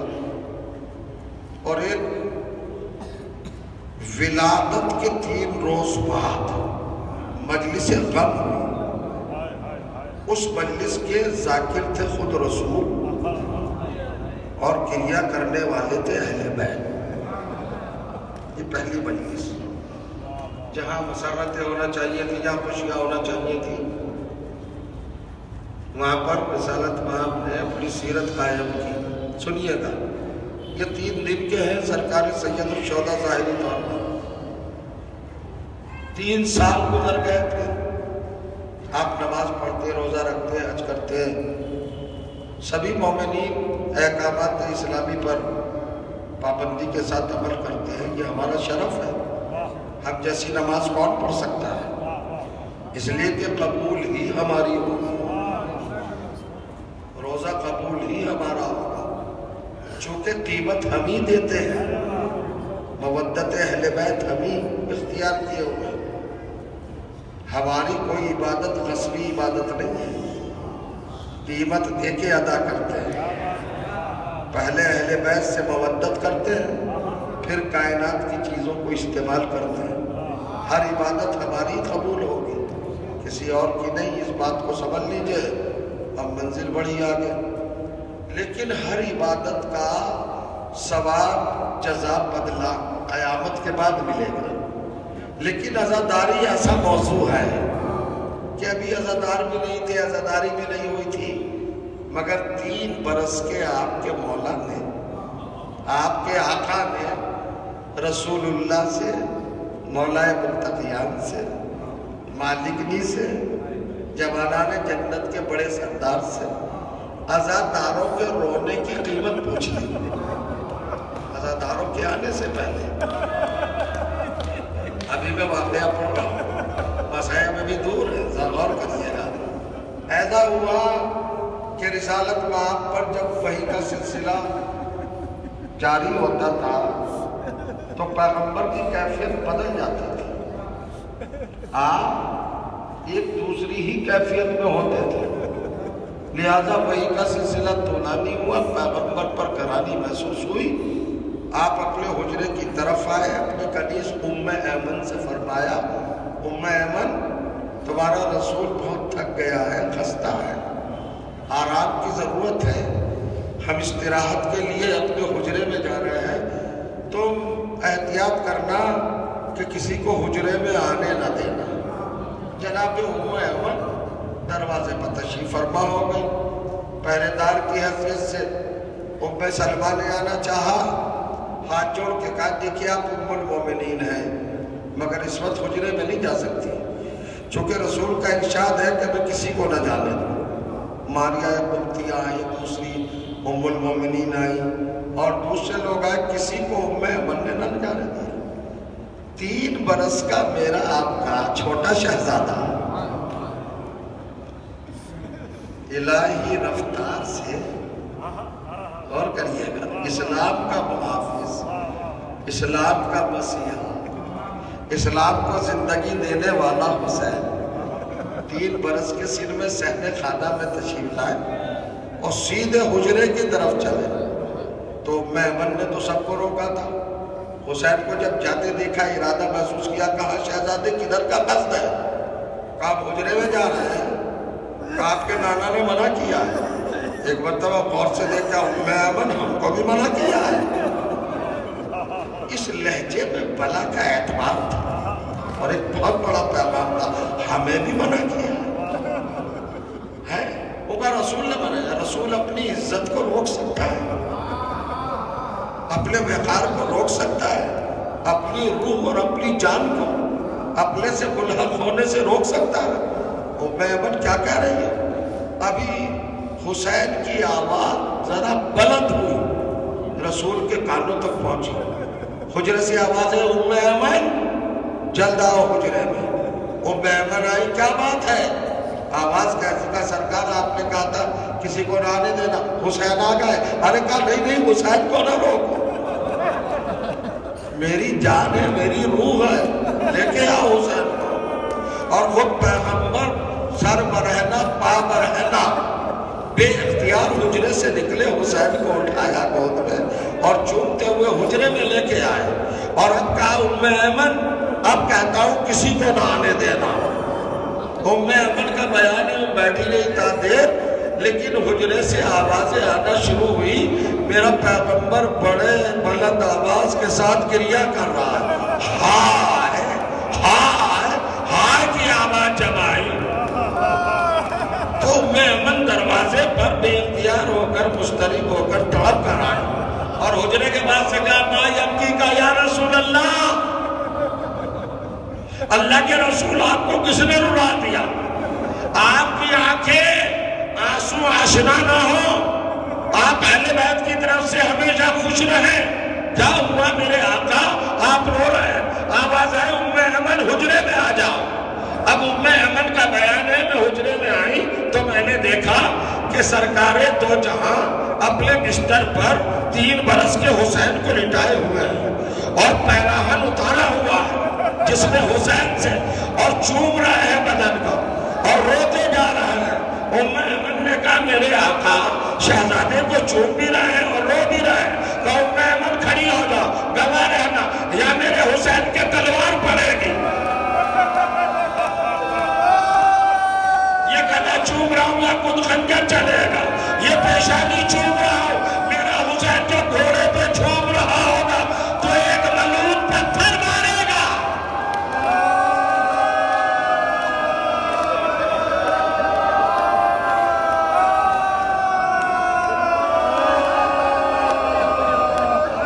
آوازیں بلند ہے نا. آج رضا خانے سے آپ حسین کو رخصت کرنے آئے.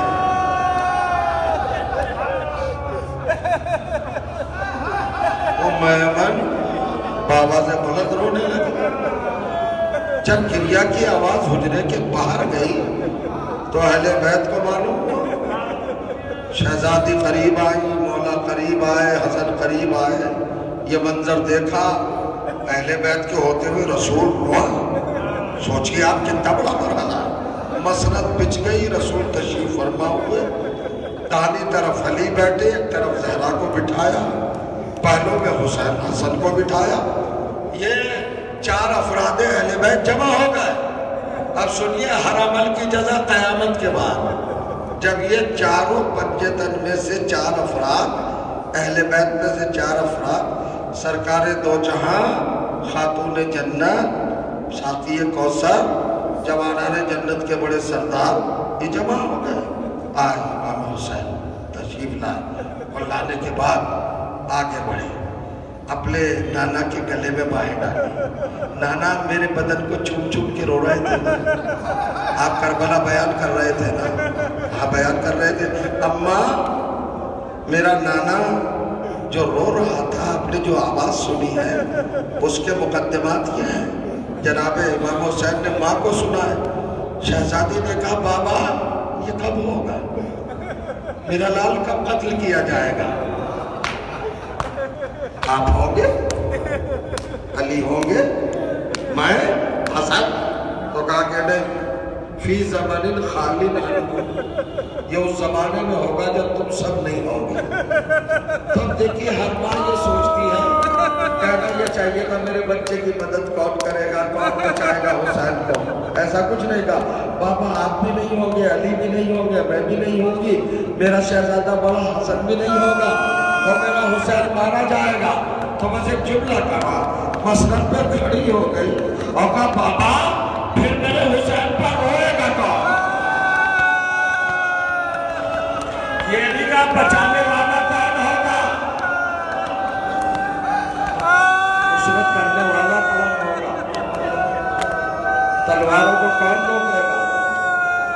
نہیں بابا کون ہوگا میرے حسین پر؟ کہا یا بنیہ لا تخف ان اللہ پروردگار عالم ایک قوم کو خلق کرے گا جس کے مرد تمہارے مردوں پر ہوں گے، جس کی خواتین آپ کی مخدرات پر ہوں گے، جس کے بچے آپ کے بچوں پر ہوں گے. منزل آگے ہے رونے کی، سنیے گا. ابھی تمیدی مسائل میں ہوں تاکہ آپ ایک مرحلے پر آ جائیں، تیار ہو جائیں رونے کے لیے. آپ سرکار سید الشہداء پیچھے ہٹے. یہ بیان سننے کے بعد کہ اللہ قوم کو پیدا کرے گا حسین پر رونے کے لیے، پیچھے ہٹنے کے بعد آگے بڑھے. نانا کے گلے میں باہیں ڈالی، پیشانی چومی، اور چومنے کے بعد کہے مشکات شریف تک میں ہے یہ روایت، کہتے ہیں نانا میرے رونے والوں کو آپ کیا دیجئے گا؟ کہ بیٹے شافع بیشر ہوں، تیرے چاہنے والوں کی شفاعت کروں گا. مڑے بابا کی طرف، بابا میرے عزاداروں کو آپ کیا عطا فرمائیے گا؟ کہ ساتھی کوثر جب سب پیاسے ہوں گے تیرے چاہنے والے پیاسے نہیں ہوں گے، تیرے عزادار پیاسے نہیں ہوں گے. پھر مڑے بھائی کی طرف، حسن مجتبیٰ کی طرف، بھیا نانا کو سن لیا آپ نے، بابا کو سن لیا، میرے عزاداروں کو آپ کیا دیئے گا؟ امام حسن نے کہا جوانہ نے جنت کا سردار ہوئے بھائی جنت میں داخل کروں گا. یہ سب کہنے کے بعد اب آپ سوچ رہے ہوں گے کہ وہی رویہ اختیار کیا حسین نے، نانا کے گلے میں باہیں ڈالی، بابا کے گلے میں باہیں ڈالی، بھائی کے گلے میں باہیں ڈالی، پیشانیاں چومی. اسی طرح ماں کے پاس آیا گلے. اب روایت کہتی ہے کہ حسین پیچھے ہٹے، 3 برس کا سن ہے نا، اور پیچھے ہٹنے کے بعد آپ نے عجیب کیفیت اختیار کی کہ ماں کے پاس 10 قدم کی دوری سے کوہنیوں اور گھٹنیوں کے بلا، کوہنیوں اور گھٹنیوں کے بلا. ماں کو حسین کا بچپنا یاد آ گیا. شہزادی نے اٹھ کر گود میں اٹھا لیا. حسین نے اماں کے باہیں ڈالنے کے بعد پیشانی کو چوم کے، اماں نانا نے بھی کہا ملنے دوں گا، بابا نے بھی کہا زدارے ملنے دوں گا، میرے بھائی نے بھی وعدہ کیا. اماں اصل مسئلہ تو آپ کا ہے، میرے اوپر رونے والے تو آپ نے مانگے ہیں، آپ کیا دیجیے گا؟ ارے شہزادی نے مسند پر حسین کو لٹایا. ایک مرتبہ کا حسین میرا بابا ہے، تیری غریب ماں کیا دے سکتی ہے؟ بال بکھرا کر جنت کے دروازے پر کھڑی ہو جائے گی.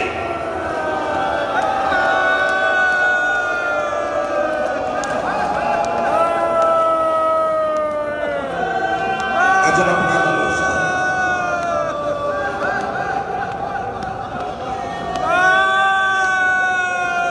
بال بکھرا کر جنت کے دروازے پر کھڑی ہو جائے گی. مجلس میں پڑھ چکا، گریہ ہو چکا، ختم کر دیتا، مگر ایک لفظ مجھے محمیز کر رہا ہے، مجبور کر رہا ہے. بال کھول کر جنت کے دروازے پر کھڑی ہو جاؤں گی اور اللہ سے کہوں گی جب تک ایک ایک عزادار داخل جنت نہ ہو جائے. اب یہ بال کھولنا یاد ہے جب عصر کے وقت تک حسین ایک ایک نذرانہ دے چکے، علی اصغر کی قبر بنا چکے، جلتی ہوئی ریت کے سپورٹ اپنے پگلائے ہوئے پھول کو کر چکے، تو اب در خیمہ پہ آئے. ونابہ پہ آنا سوتے ہی اور بلند آواز سے پکارا، یا زینب، یا کلثوم، یا رقیہ، یا زکریا، یا لبابہ، یا ربا یا لیلا یا فرما یا فضا یا سکینہ علیکم منی سلام.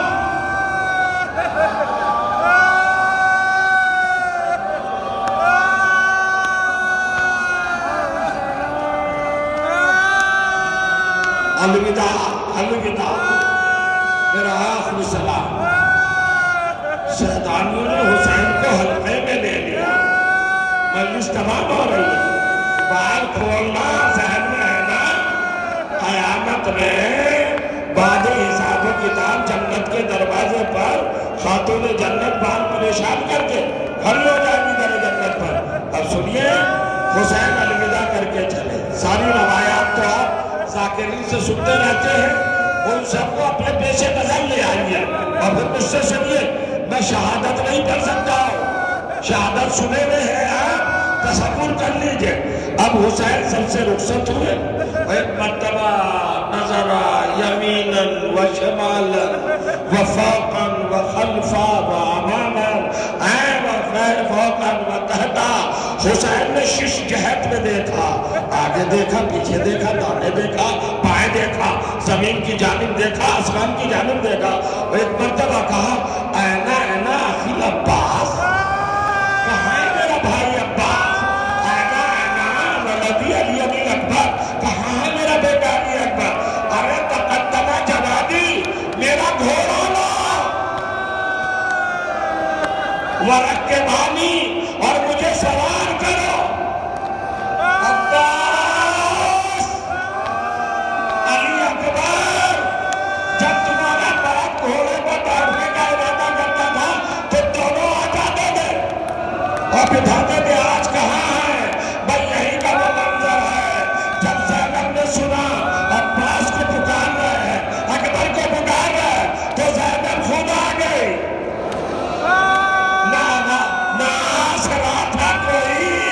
شاہ کربلائی کو فقط بہن نے کیا تھا سوار.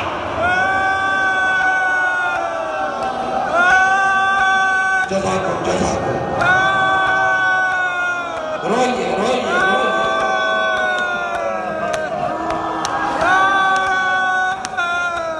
ہفتے گریہ ادا کرنا ہے آپ کو 2-3 منٹ. شہزادی نے سوال کیا. اب تو جملے سنیے. جب سوار فرما رہی تھی تو حسین نے پھر دیکھا کہ سکینہ تو نہیں دیکھ رہی. سکینہ تو نہیں دیکھ رہی. کہا بہن کچھ وصیت میرے پاس ہے بابا کی. میرے بابا کی وصیت ہے کچھ میرے پاس جو تمہاری امانت ہے. بہن نے کہا بھیا میرے پاس بھی وصیت ہے اماں کی جو تمہاری بھی ہے. بھیا پہلے آپ وصیت بیان فرمائیں, وہ میری امانت کیا ہے. اور کبھی کبھی پہلے آپ بیان کریں بہن اماں کی وصیت میرے لیے کیا ہے. کہ بھیا آپ تو سوار ہو چکے ہیں. کہ نہیں زینب ہم اترے آتے, گھوڑے سے اتر کے آئے, قریب آئے اور کہا اب بتاؤ بہن کیا وصیت ہے. کہ بھیا ذرا اپنے گردن سے اپنے پیراہن کو ہٹائے, کالر کو ہٹائے. حسین نے ہٹایا, آگے بڑھی اور بڑھنے کے بعد گلے کو چوما. حسین پوچھتے ہیں بہن یہ وصیت ہے. کہا اماں نے جاتے جاتے کہا تھا زینب میرے حسین کے گلے کے بوسے لے لینا اس سے پہلے کہ خنجر چلے. اب کہتی ہے بھیا میری وصیت کو مانو جو بابا نے آپ کے حوالے کی تھی. کہ بہن وہ خیمے کے باہر انجام نہیں پا سکتی. زینب کا بازو پکڑ کے خیمے میں لائے اور خیمے میں لا کے مسند زہرا پہ بٹھایا اور کہا بہن اپنے بازوؤں سے ذرا ردا ہٹاؤ. کہا بھیا ردا کیوں ہٹوا رہے. کہا مجھے چومنا ہے. بابا جاتے جاتے کہہ گئے تھے حسین تیری شہادت کے بعد زینب کے بازوؤں میں ظالم رسیاں باندھیں گے.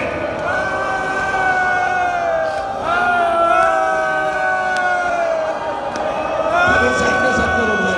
آج رکھا حسین اللہ ان آوازوں پر رحمت نازل کرے. سب روئے مل کر سب روئے. دیکھیں اگر رونا بھی نہ ہے تو رونے جیسی شکل بنائے. کچھ لوگ دیکھتے رہتے ہیں ذاکر کو روتے نہیں ہے. کب روئیے گا؟ کون سا موقع ہوگا؟ کون سا ہنگام ہوگا؟ حسین نے میں ساری روایتیں چھوڑ دو پھر رخصت کے لیے کہا اچھا اب خدا حافظ. سکینہ ہم جا رہے ہیں بیٹی. جناب سکینہ نے کہا بابا آپ جا رہے ہیں؟ شام کو میں کس کے سینے پہ سوؤں گی؟ ایسا کریے ایک بار تو سینے پہ سلا لے. اور کہتی ہے بچی ننھی ہے نا بابا مگر آپ کہاں جا رہے ہیں؟ کہ سکینہ گھبرا کیوں رہی ہے؟ تھوڑی دیر کے لیے جا رہے ہیں شام تک آ جائیں گے. تو سکینہ نے جملہ کہا اب تو نہ جانے دوں گی بابا. آپ نے کہا ہے نا جلدی آ جائیں گے. یہی بات کہہ کر میرا چچا گیا تھا. صبح سے جو جا رہا ہے واپس نہیں آ رہا. بابا میں آپ کو نہیں جانے دوں گی. اور کرنے کیا حسین سکینہ کو نہ جانے کس زبان میں اور کس جذبے کے تحت کچھ تلقین فرماتے ہیں. سکینہ کہتی ہے کہ بابا خدا حافظ. روایتیں ختم ہو گئی. حسین نے جنگ مغلوبہ کی. اب میں جنگ نہیں پڑھوں گا. عصر کے وقت ادھر سورج ڈوب رہا تھا. ادھر فاطمہ کے لال کو 80,000 نیزہ برداروں نے شہر میں بجھا ہوا نیزہ ایک سے آگے بڑھ رہا تھا. زین فرس سے کھینچا. حسین کی زرہ میں اپنے نوکے نیزہ کو پیوست کیا اور حسین کو زین سے کھینچا. جب حسین گھوڑے کی زین پر جھومنے لگے آویزہ ہو گئے تو سلجھنا نے محسوس کیا گردش کی اور دشمنوں کو حسین کے قریب سے ہٹایا. اور سلجھنا تیز دوڑا اور تیز دوڑ کر ایک گڑھے کی طرف آیا نشیب کی طرف. اور نشیب میں آ کر گڈھے میں آ کر غور کریے گا اپنے آگے کے پیر آگے پھیلائے پیچھے کے پیر پیچھے پھیلائے. شکم کو اپنے پیٹ کو زمین سے ملایا اور ملانے کے بعد زخمی آقا کو دیکھا اور کہا آقا آہستہ سے اتر جا اور اگر حکم ہو تو مدینے پہنچا دوں. آپ کے نانا کے پاس اب 1 منٹ پڑھوں گا. رونے تیار ہو جائے بس تیار ہو جائے. تھک گئے ہیں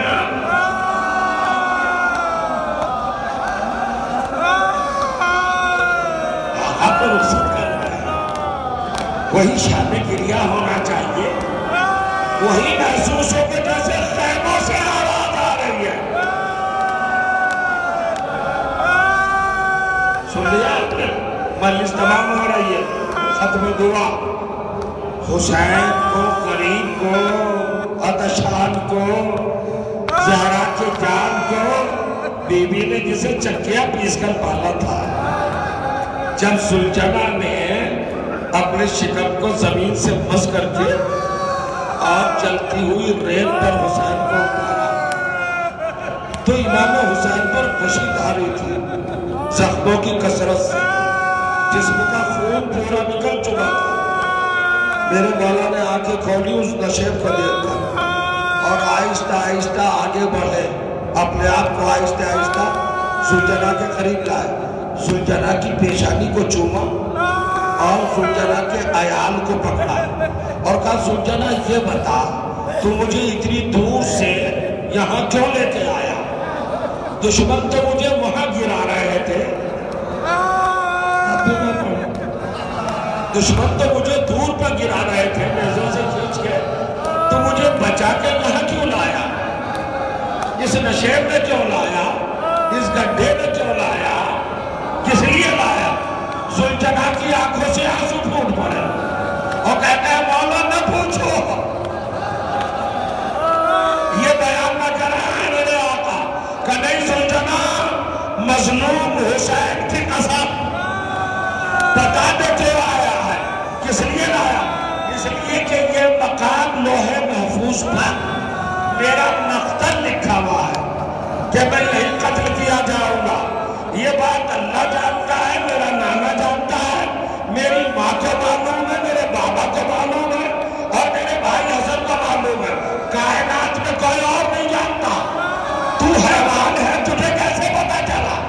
کہ یہی لے کے آیا. تو ایک مرتبہ روایت کہتی ہے کہ زلجنا نے سیحا کیا، ہل ہلایا، اور ایک مرتبہ بولا، اللہ نے زبان دی اور بول کے کہا، امام تو ہر ایک کی زبان سمجھتا ہے نا، مولا جب آپ خیمے میں محو عبادت تھے اور اندھیرا چھا گیا تھا، میں دیکھتا ہوں کیسے برداشت کریں گے میرے مولا. جب اندھیرا چھا گیا تھا، آپ عبادت میں مشغول تھے اور میں اپنی جگہ پر تھا، تو ایک بیوی آئی.